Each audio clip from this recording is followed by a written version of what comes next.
Je pense qu'il y a des gens qui sont juste pas humains.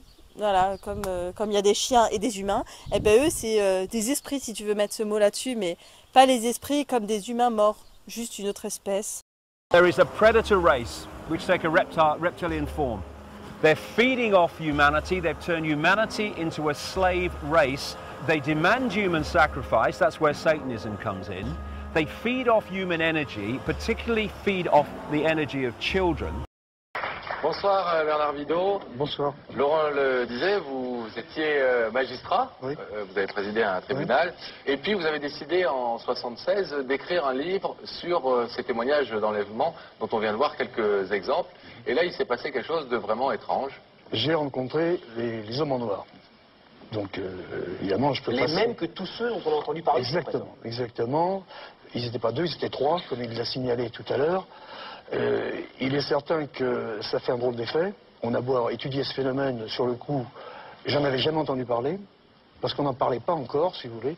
C'est après que je me suis rendu compte que dans les livres, on en parlait. Il y avait beaucoup de gens dans le monde qui disaient rencontrer ce genre de personnages. Quelqu'un a posé la question tout à l'heure, savoir comment on pouvait correspondre avec eux. En fait, ils ne parlent pas. Ils transmettent par transmission de pensée. Télépathique. On reçoit, si vous voulez, le message en français, si on est français, moi en français, vous recevez le message dans votre tête.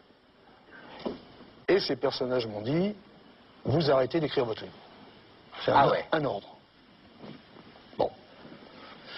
Et puis j'étais dans une voiture et ils ont disparu. La voiture a disparu, tout a disparu. Je conduisais, donc je me suis arrêté pour voir si j'étais pas fou.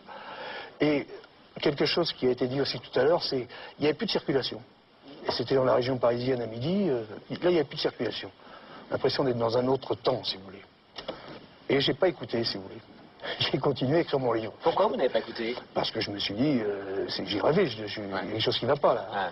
J'ai continué à écrire mon livre et je suis tombé très gravement malade. Il a fallu me supprimer l'audition dans l'oreille gauche. Sorte de symbole, je n'avais pas écouté. Vous voyez ce que je veux dire? Ben, c'est comme ça que vous l'avez interprété. J'ai arrêté d'écrire mon livre. Point. Parce que vous avez eu peur? Ah ben il vaut mieux, vous savez, ils étaient vous savez, ces personnages, on sentait bien qu'ils n'étaient pas humains, on sentait bien qu'ils n'étaient pas humains, on sentait bien qu'ils n'étaient pas humains. E.T. ça veut dire extraterrestre, et je ne suis pas persuadé qu'il s'agit d'extraterrestres. On a affaire, je crois là, à un phénomène énorme, incompréhensible, mais à une intelligence supérieure qui nous visite depuis des milliers d'années. Donc, ils sont là, ça fait très longtemps qu'ils sont là. Ils sont là, ça fait très longtemps qu'ils sont là. Ils sont là, ça fait très longtemps qu'ils sont là. Lorsque Robin a fait son entrée, il a apporté un élément beaucoup plus sinistre à leur tâtonnement dans le monde occulte. Il semblait posséder de véritables pouvoirs. Ils disent qu'il pouvait changer la forme de son visage. Ils disent qu'il pouvait aussi arrêter l'écoulement du sable dans un sablier. On ne connaît que très peu de choses sur le passé de Waters. Certains disent qu'il aurait été danseur.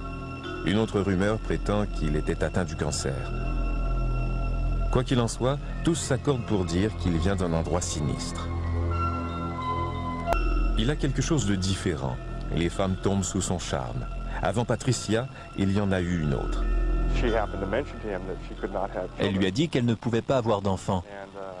Robin l'aurait alors froidement abandonnée pour se tourner vers Patricia.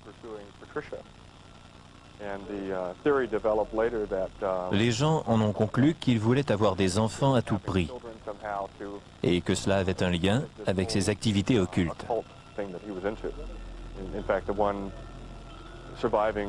fait, l'un des colocataires masculins m'a dit qu'il était convaincu que Robin voulait qu'elle porte l'enfant de Satan.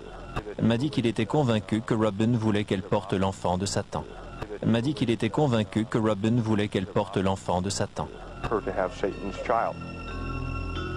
Presque immédiatement, Robin commence à faire des avances à Patricia Lutz.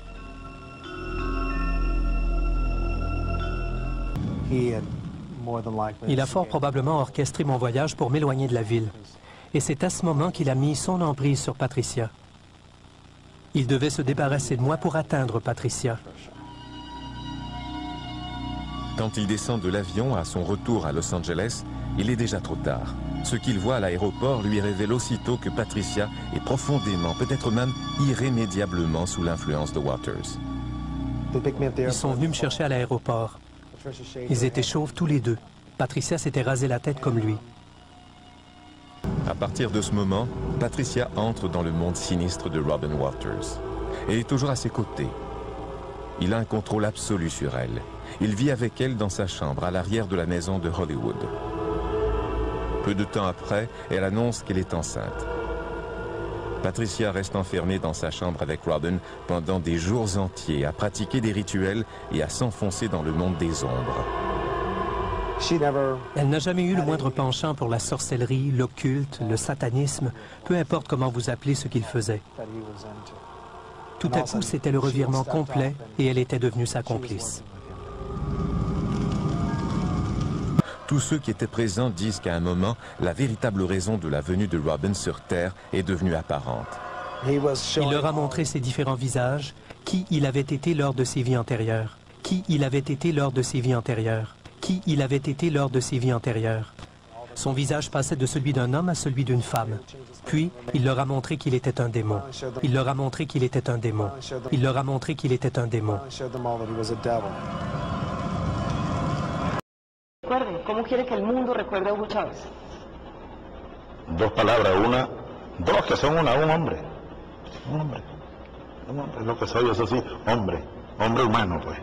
Hombre humano, porque hay seres humanos que no tienen forma humana, pero no son, yo soy un humano.